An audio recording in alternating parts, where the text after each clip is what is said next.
नमस्कार स्टार अभी तक चैनल में आपका स्वागत है। खबर चुनाव के बाद विभिन्न एजेंसियों एवं टीवी चैनलों पर जारी एग्जिट पोल से है। एग्जिट पोल के जारी होने के बाद विभिन्न राजनीतिक दलों में पूरे देश के साथ साथ झारखंड में भी दावों प्रतिदावों का दौर जारी है। एनडीए के नेता जहां एग्जिट पोल में मिल रही जीत पर खुशी जताते हुए सभी सीटों पर जीत का दावा कर रहे हैं, तो वहीं इंडी गठबंधन ब के नेता खासकर झारखंड मुक्ति मोर्चा के नेता एग्जिट पोल के दावों को दरकिनार करते हुए अपने दल की जीत का दावा कर रहे हैं। गौरतलब है कि झारखंड में एग्जिट पोल में 8 से 10 सीट एनडीए को दिया गया है, वहीं 4 से 6 सीट इंडी गठबंधन को जाता हुआ दिखाया गया है। विभिन्न एजेंसियों द्वारा किए गए सर्वे एवं टीवी चैनल पर जारी एग्जिट पोल के नतीजे के साथ साथ चलिए नेताओं के दावों को भी सुनते हैं, उनका क्या कहना है और एग्जिट पोल क्या कह रहे हैं। रिपोर्ट प्रवीण कुमार, स्टार अभी। झारखंड के 14 लोकसभा सीटों पर भारतीय जनता पार्टी को राज्य की जनता ने और सबसे बढ़कर के देश और दुनिया के सबसे बड़े नेता आदरणीय नरेंद्र भाई मोदी जी पर जनमानस का विश्वास है और राज्य की 14 सीटों पर भारतीय जनता पार्टी का विजय पताका फहराएगा। देश तो चल पड़ा है, मोदी जी के साथ है।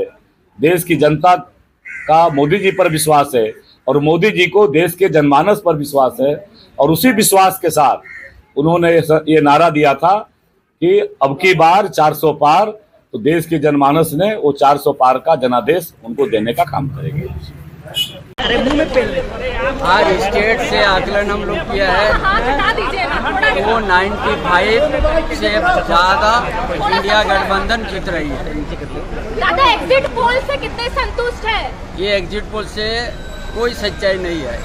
अब झारखंड में क्या पोजीशन रहेगी गठबंधन की? झारखंड अच्छा पोजीशन है। कितना अनुमान कर रहे हैं दादा आप लोग? 10 से ऊपर। दादा बहुमत मिलती है तो प्रधानमंत्री का चेहरा कौन होगा? क्या इसको लेकर चर्चा हुई? कोई चर्चा नहीं है, पहले होने दीजिए। 295। अगली बैठक कब बुलाई गई है दादा? 4 के बाद। गांडे कितने सीटें वोट से जीतेंगे? सब कितना सर अंतर कितना रहेगा गांडे? अच्छा अंतर से है ना। इधर दावों प्रति दावा के बीच साहिबगंज जिला प्रशासन ने मतगणना की सारी तैयारियां पूरी कर ली है। मंगलवार की सुबह 8 बजे से मतगणना शुरू होगा। इसको लेकर जिला प्रशासन की ओर से तमाम तरह की तैयारी पूरी कर ली गई है। 14 उम्मीदवारों का किस्मत फिलहाल ईवीएम में कैद है, जो मंगलवार की सुबह 8 बजे खुलेगा। क्या है मतगणना की तैयारी, जिला प्रशासन की कैसी है तैयारी, उपायुक्त ने इस संबंध में क्या कहा, चलिए उन्हीं से सुनते हैं। रिपोर्ट प्रवीण कुमार, स्टार अभी तक, साहिबगंज।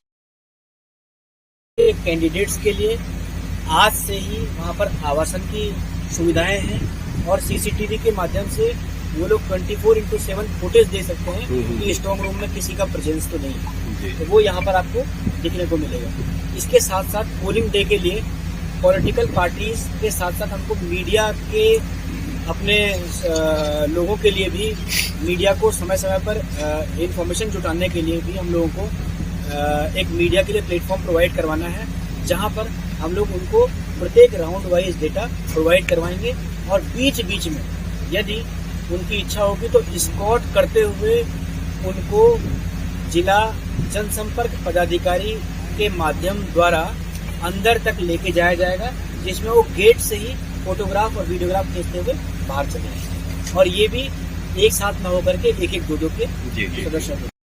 काउंटिंग की जो प्रक्रिया है वो प्रक्रिया कुछ इस तरीके से होती है कि चूंकि लोकसभा जो निर्वाचन क्षेत्र होता है वो कई विधानसभा निर्वाचन क्षेत्रों में बटा हुआ होता है, इसलिए जो हमारा स्ट्रॉन्ग रूम बनाया जाता है वो स्ट्रॉन्ग रूम विधानसभा वार बनाया जाता है। हमारे लोकसभा संसदीय क्षेत्र में 6 स्ट्रॉन्ग रूम हैं, 6 विधानसभा वार स्ट्रॉन्ग रूम बनाए गए हैं। बोरियो, बरहेट, राजमहल, महेशपुर, लिट्टीपाड़ा और पाकुड़, इन 6 अलग अलग विधानसभा वाइज स्ट्रॉन्ग रूम बनाया गया है।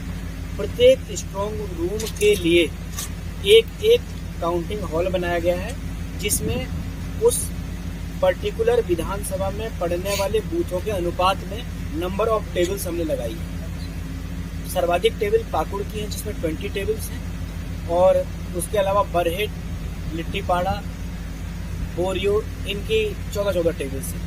हमारे लोकसभा राजमहल लोकसभा में जो कुल राउंड्स होंगे, राजमहल में कितने टेबल है सर? राजमहल में 17 टेबल। बीच में मत बोलिए सर, थोड़ा सा बोलने दीजिए सर। जो कुल मिलाकर के हमारे नंबर ऑफ राउंड्स होंगे उसकी सर्वाधिक संख्या 23 है।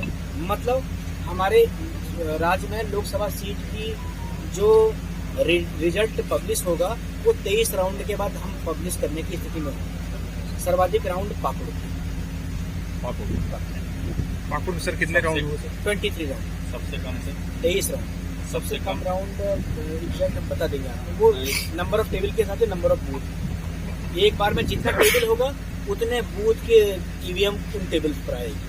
फिर प्रत्येक हॉल से काउंटिंग की गणना होगी और राउंड वाइज हम सारे विधानसभा को मिला करके अनाउंसमेंट करेंगे कि इस राउंड में इस लोकसभा सीट में इस प्रत्याशी को कितना वोट मिला।